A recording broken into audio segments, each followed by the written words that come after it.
If you watched Manchester United for most of the season, well then I feel sorry for you, because why would you do that? Being a Man United fan for the first half of this year was basically resigning yourself to waking up every Saturday, knowing that you were going to throw acid in your eyes for 90 minutes. I'm not exaggerating, there were times this year where it looked like a League One team mistakenly showed up for a Premier League match. And the problems with the side were very apparent. They had no one who could comfortably facilitate building out of the back beyond an odd, audacious long ball from Bruno Fernandes.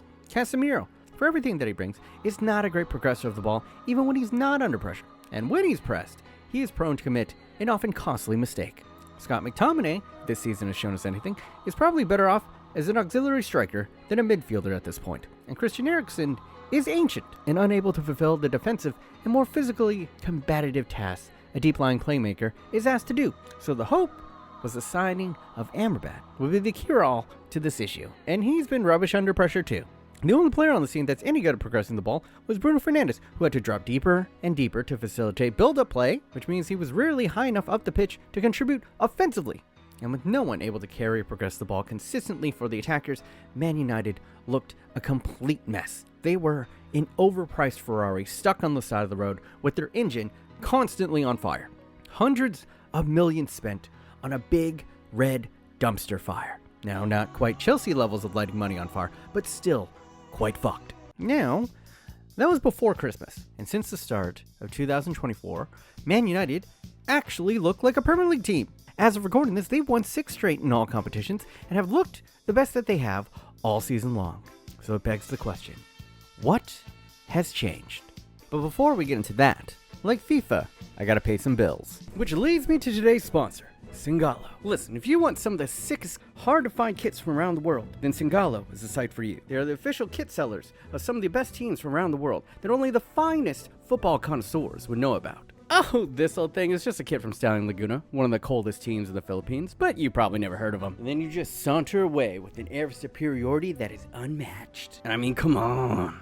Check out this banger of a kit from Highlanders FC, the 7-time champions of Zimbabwe. Oh, you never heard of them?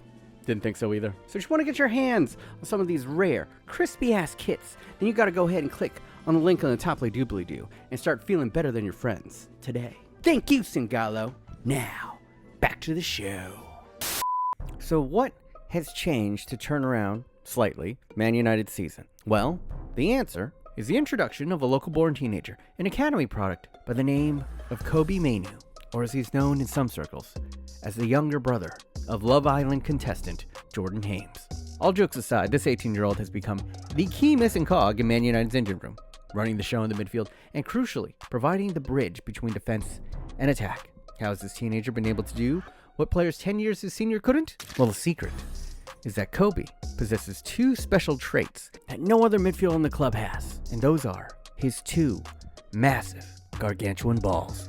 I'm serious. I don't know how this kid can run nonstop all over the pitch, cover ground like a young Conte, while carrying around 2 massive boulders in his shorts. No pause. What I mean is this kid has no fear. Where Casemiro and Amrabat have struggled mightily under pressure this entire season, Mainoo invites it, regularly dropping in between the center backs to receive the ball in the most dangerous areas on the pitch. Areas where one mistouch, any hesitation, and he will be pounced upon, if not causing a mistake that will lead to a conceded goal. It's a fate that we've seen many a time this season, with Man United players regularly getting feasted on by opposition all year long. But that has stopped since the introduction of Mainoo. Not only does this kid willingly take on the responsibility, he thrives in it, even invites it at times, often calling for the ball in the most dangerous areas on the pitch, and then putting his boot on said ball, as if he's goading opposition players to come get it. He can also receive a pass with players nipping at his ankles, turn, and in one motion progress the ball forward, find an outlet, or carry the ball up the pitch himself. His technical ability, speed of thought, and football IQ is something you would expect of a player 28 years old, not 18 years old.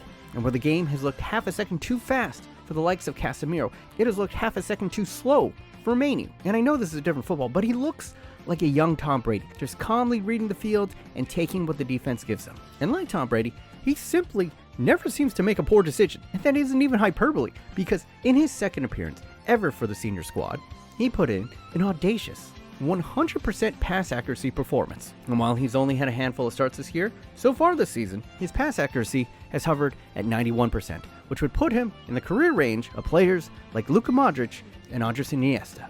In fact, this kid's so technically sound and press resistant, you would think that he came out of the Barcelona Academy instead of Man United's. In fact, he fits the mold of a Barca or a Man City player far more than Manchester United, with broadcaster and Man United legend Gary Neville saying that Mainoo looked like a player that Pep Guardiola would want in his setup, and probably why Ten Hag, who has modeled so much of his game after Guardiola, has desperately needed a player like Mainoo. It's the reason why he went so hard in the summer after Frankie de Jong, with so much modern football being focused on pressing and counter-pressing. To have a player in your side that can consistently nullify that pressure is invaluable. It's a cheat code. And now, Ten Hag looks like a genius. His system's actually working because he has that press-resistant ball carrier he so desperately coveted. And the lucky bald fuck didn't even have to pay for him. But Mainoo is getting hyped because he is much more than a deep-lying passing metronome. The kid possesses deceptively good dribbling, not only regularly escaping defenders with ease, but regularly embarrassing them. The boy is averaging a nutmeg a game at this point. He seems supremely comfortable in tight spaces and wriggling away from defenders. Skills that apparently he picked up during his academy days, where interestingly, he was used more as an attacking midfielder. And that skill set was never more apparent than his crazy solo goal to rescue Man United up against Wolves, where you can see he nutmegs a Wolves player before seeing the seas part in front of him, and as he dribbles into the box, instead of doing what many a young player would do in this situation and just go for pure power, he instead calmly shapes the ball around the keeper and into the bottom corner, all in the 97th minute. Put that into perspective. The game is on the line. United's Champions League's hopes for the season are on the line. This is his 6th start ever, 40,000 people watching, and he still has the nerves to curve the ball into the net in the biggest moment of his young career. The ice in this kid's veins could cure global warming. But what about his defensive game, you say? And actually, he's shown to be more than capable when asked to perform his defensive duties, regularly tracking back and using his wiry frame to box attackers off the ball, and even throwing a textbook tackle that would make Wan-Bissaka proud. And despite his 5'9" height, he wins the majority of his aerial duels. As for his passing, he's not exactly Paul Scholes, but his passing range is quite decent for someone his age, and his progressive passing has probably been his second biggest asset to helping Man United on their current win streak. And that is why there is so much hype around this kid. Not only does he look class when performing the most dangerous job on the pitch, but he shows signs of being a true box-to-box midfielder, a do-it-all midfielder, a complete Swiss Army knife midfielder, and he keeps on stacking excellent performances, revealing more and more of his game. And what's crazy is reports from the training staff are saying that he still hasn't shown off some of his skill set. That is why the talent is so tantalizing. There is a reason why Mainoo is being glazed by legendary players like Ian Wright, Gary Neville, and maybe most impressively, the biggest Man United curmudgeon of them all, Roy Keane, who said of Mainoo's full debut that he looked like a proper Man United player. And by that, he didn't mean the modern day shitty Man United, but back when they were winning the league for fun Man United. And listen, he might seem a little bit overhyped because he's not exactly filling up the stat sheet beyond the odd goal here or there, but this Genzier might be the full package. A well-rounded game that has drawn comparisons to a young Clarence Seedorf, and to break through and have this impact on one of the biggest teams of the world during arguably one of the most dire stretches in recent memory. It gives you the full picture on why so many people are hyped about Kobbie Mainoo. So it begs the question, where has this guy been all year? Because it's not like he came out of nowhere. He was born a drive away from Old Trafford. He's been in Man United's youth system since he was 9, and he's a player that big things were expected out of the academy. He even won their Youth Player of the Year award in 2023. He was good enough to be named to the senior squad and actually traveled with them in preseason, and while impressing in preseason, he picked up a major ankle injury that kept him out till late November. But since he's gotten healthy and become a regular in the starting 11, he has continued to demonstrate his ability to run the show at the heart of Man United's midfield. And he has been a miracle cure-all to Man United's pre-Christmas woes. And by being the glue piece that is holding the team together, it has allowed playmakers like Bruno Fernandes to play further up the pitch and thus provide better service for young Højlund, who has finally broken his duck in the Premier League. In fact, the floodgates have opened for the kid. After enduring a nightmare start in the Premier League, the big-ticket young striker has scored in 6 consecutive Premier League games, beating Erling Haaland's record to become the youngest player in Premier League history to score in 6 consecutive games. And with this run of form, and Kobbie Mainoo continuing to impress, Man United look to have stabilized and perhaps even have an outside shot of grabbing that final Champions League spot.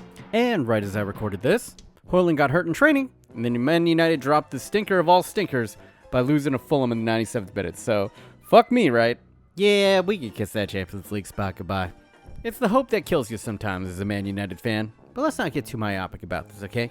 I understand that in the sports world, you're only as good as your last game. And I would think many would agree that Man United look a lot better in 2024 than they did before Christmas. And a lot of that has to do with the introduction of the younger brother of a Love Island contestant. The world is strange sometimes. On his current trajectory, Kobbie Mainoo has the potential to be special. Maybe someday play alongside the likes of Jude Bellingham and Declan Rice in the England setup. But I do want to pump the brakes a little bit because we've seen a lot of Man United Academy products burst onto the scene just to fizzle out just as quickly. Looking at you, Adnan Januzaj. And on top of that, he hasn't played many matches versus the top dogs of the Premier League, so we shouldn't crown him as the next Clarence Seedorf just yet. But to come into one of the biggest clubs in the world in the most dire stretches in recent history and perform like Kobbie Mainoo has done, at this point, I don't know what will phase this kid. And as a fan, Mainoo is the lone bright spot in what has been an intensely depressing season. He has some big tests coming up with big matches versus Man City and Liverpool on the horizon. But he's risen to meet every challenge thus far. So I can't wait to see what the kid from Greater Manchester will show us next. And that is going to be it from me, the Fat Asian. Thank you to Lewis for helping me edit this video. Thank you to all my patrons, keep me alive and well. And yeah, until next time, boys, stay thick.